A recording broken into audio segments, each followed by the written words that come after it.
Hey guys, Aqua Duelist here. So I know last video I did near the end talk about Blackluster Soldier really quick. I basically said that I pieced together the core and what I had, and I was only missing two cards for the deck.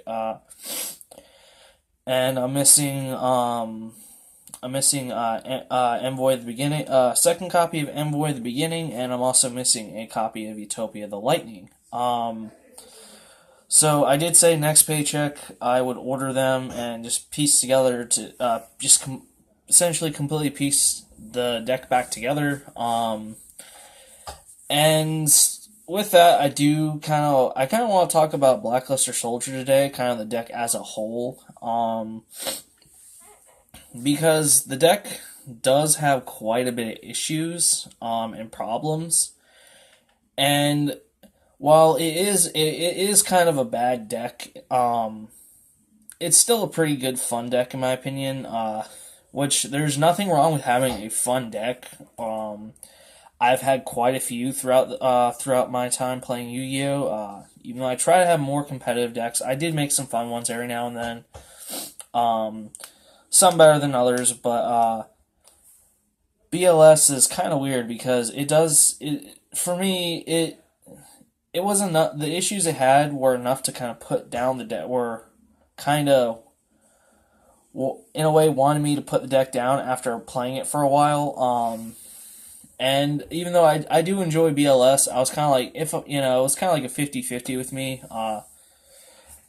As BLS for me, the original had a pretty good impact on me growing up watching the original Yu-Gi-Oh. And then what really made me put the deck down was when I took it to a local tournament and did really bad with it. And at this time, I was actually using the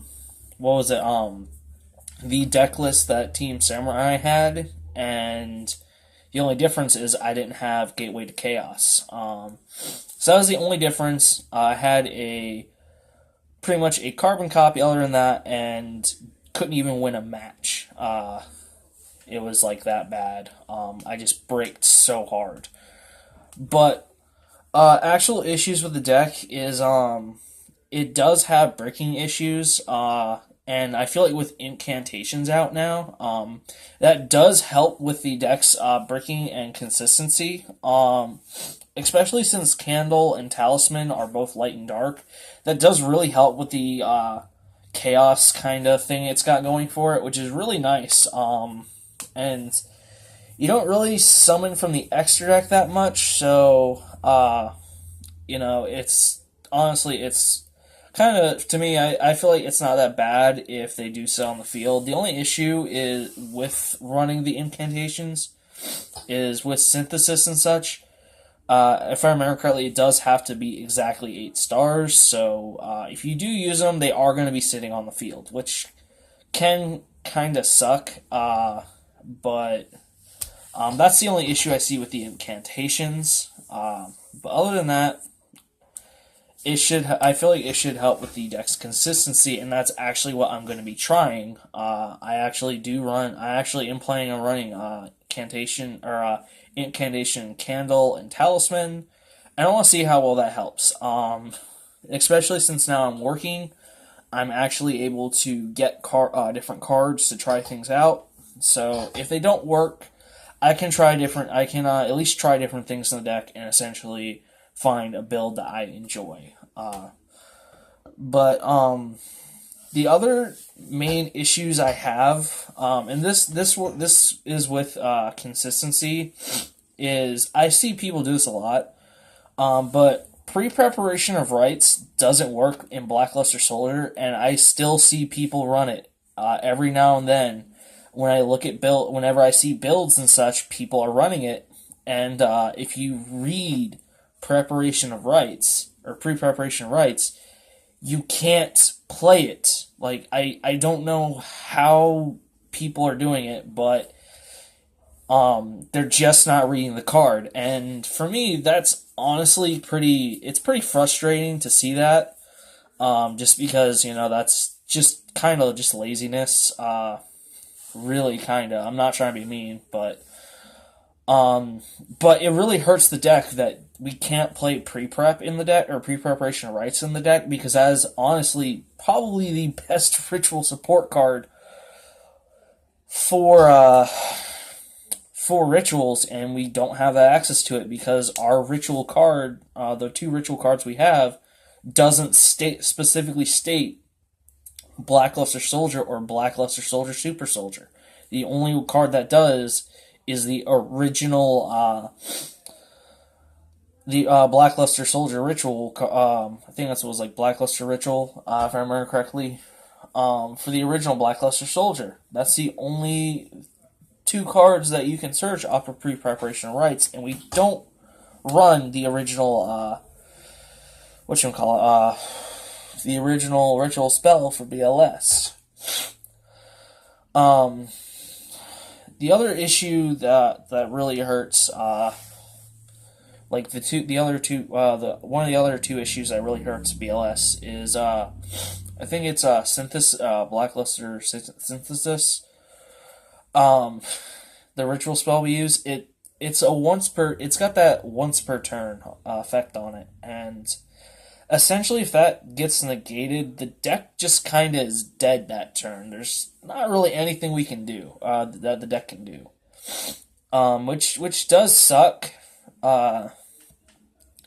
because just that one thing being shut down, like the whole deck, like the deck is just dead for the turn. So there's nothing for it to really do.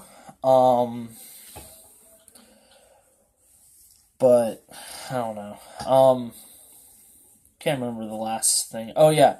The last issue that Blackluster Soldier has is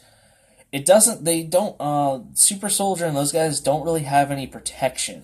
And a lot of cards these days, or monsters, have kind of a built-in protection or float to them. And it just doesn't have that, which really does suck. I mean, it's a really fun archetype, and I do love BLS.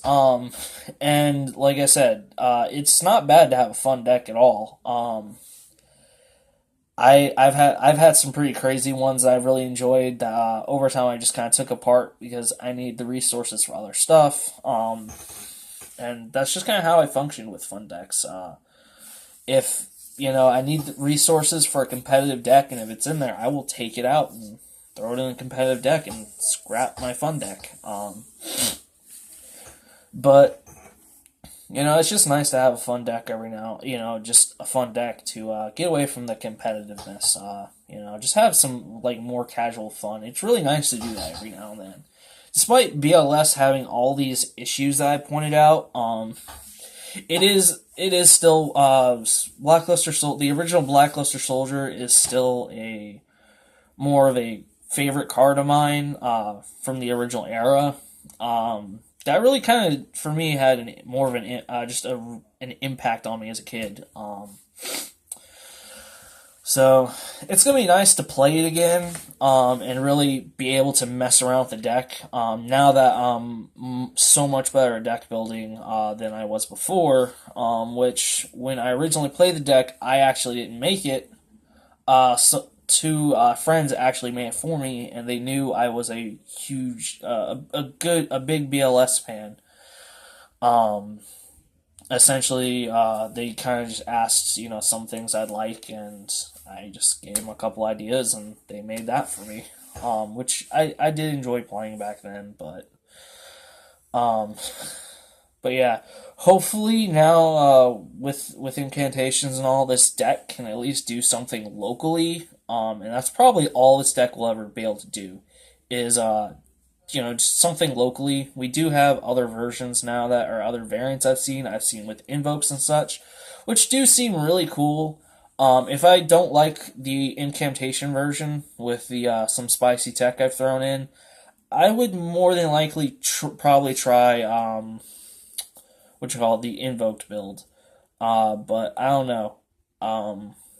If I decide to go down that route, I mean, I'll do another deck profile for it. But for now, that's the end of this video. Hope you guys liked it. If you guys are also BLS players, what are your thoughts I'd like to know, what do you guys think about running incantations and such? And what do you guys think is the best variant?